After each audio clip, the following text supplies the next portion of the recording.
Welcome to BKS Spoken English and BKS IAS Academy. Today we will discuss about Spoken English lecture number 1, that is called as must. ఈరోజు must spoken ఇంగ్లీష్లో must అనే దాని గురించి తెలుసుకుందాం. Must అంటే ఏంది? ఇంతకు మస్ట్ అంటే ఏమిటి? మస్ట్ అంటే తప్పకుండా చేయాలి అని చెప్పే సందర్భంలో మస్ట్ అనేటువంటి స్టేట్మెంట్ ఉపయోగించడం జరుగుతుంది.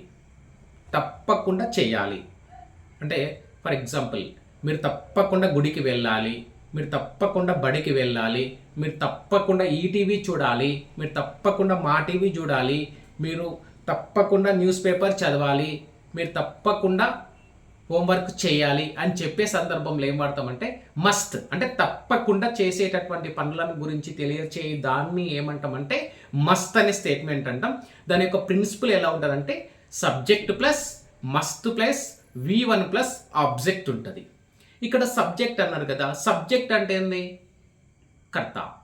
ఈ how many subjects are there in our English language? 7 subjects ఉంటాయి. ఎన్ని సబ్జెక్ట్స్ ఉంటాయి? ఇంగ్లీష్లో 7 సబ్జెక్ట్స్ ఉంటాయి.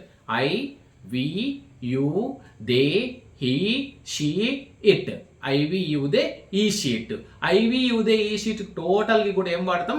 మస్ట్ అనేది వాడతాం. ఫర్ ఎగ్జాంపుల్, మీరు తప్పకుండా గుడికి వెళ్ళాలి, you must go to temple. మీరు తప్పకుండా స్కూల్కి వెళ్ళాలి, you must go to school. మీరు తప్పకుండా ఇంగ్లీష్ మాట్లాడాలి, యు మస్ట్ స్పీక్ ఇంగ్లీష్.